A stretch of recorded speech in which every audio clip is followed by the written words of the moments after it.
उन्हाची तीव्रता वाढली आहे। शहराचा तापमानाचा पारा जवळपास 40 डिग्री पर्यंत पोहोचलाय। त्यामुळे सिद्धार्थ उद्यानातील वाघोबांचा थाट आपल्याला या ठिकाणी पाहायला मिळतोय। उन्हाचा पारा वाढल्यामुळे शरीराचं जे टेम्परेचर आहे ते वाढतं आणि त्यामुळे माणसाच्या अंगाचीच नव्हे तर जनावरांच्या अंगाची देखील लाही होते। मात्र सिद्धार्थ उद्यानामध्ये जे वाघ आहेत त्यांचा या तापमानाचा परिणाम त्यांच्या आरोग्यावर होऊ नये यासाठी कूलर लावण्यात आलेले आहेत। तर दुपारच्या सत्रामध्ये जेव्हा जास्त ऊन असतं त्यावेळेस अशा पद्धतीनं मोटर चालू करून त्यांच्यावरती पाणी देखील लावलं जातं, जेणेकरून त्यांचं आरोग्य चांगलं राहावं आणि तापमानाचा परिणाम त्यांच्या आरोग्यावर होऊ नये असा त्याचा संपूर्ण उद्देश आहे। आणि हा वाघोबांचा थाट आपल्याला या ठिकाणी पाहायला मिळतोय। खरं तर वाघांशी खेळणं जिकरीचं, मात्र जे संपूर्ण ही देखभाल करतात ते जियाबाई माझ्यासोबत आहेत। काय सांगाल, कशा पद्धतीचं हे सगळं तुम्ही करता? एवढी दहाड, खरं तर आवाज ऐकल्याच्या नंतर भीती वाटते। ये जो है अभी गर्मी ज़्यादा हो गई, 40 तक पारा चलेगा।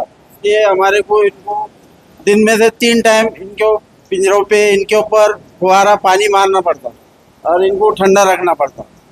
अभी हमने इसके वास्ते स्पेशल एक जल परी बिठाए हुए हैं प्रेशर पानी मारने के लिए, और इनको अभी 4 महीने तक हम इनके ऊपर पिंजरों पे इनको पानी मारते रहेंगे, ठंडा रहेगा। दिन में से 3 टाइम हमको पानी मारना है। काही जर पाणी नाही मारलं, थंड नाही ठेवलं तर त्यांच्या आरोग्याचा प्रश्न निर्माण होतो। ये एक कोने में जाके बैठ जाते, इनको गरम गरम एकदम लू मारती तो एक कोने में पड़ जाते हुए जाके। अगर उनको पानी ठंडा रहा तो थोड़ा बहुत खेलते भागते ये करते, ठंडा माहौल हुआ तो खेलते हुए, और गर्म होगा तो एक कोने में जाके सो जाते। नक्कीच आपण जर बघितलं तर गरमीमध्ये त्यांना थंड ठेवावंच लागतं, जेणेकरून ते खेळतात कूदतात आणि त्यांचं आरोग्य चांगलं राहतं। मात्र गरमीमुळे हे आरोग्य बिघडू नये यासाठी ही संपूर्ण काळजी घेतलेली या ठिकाणी आपल्याला पाहायला मिळते। खरं तर सिद्धार्थ उद्यानामध्ये आपण बघितलं तर जवळपास 5 वाघ आहेत आणि या 5ही वाघांवरती याच पद्धतीनं कूलर लावून पाणी मारण्यात येतंय। त्यामुळं सिद्धार्थ उद्यानातल्या या वाघोबांचा थाट आपल्याला या ठिकाणी पाहायला मिळतोय। अविनाश कानडे, न्यूज 18 मराठी, छत्रपती संभाजीनगर।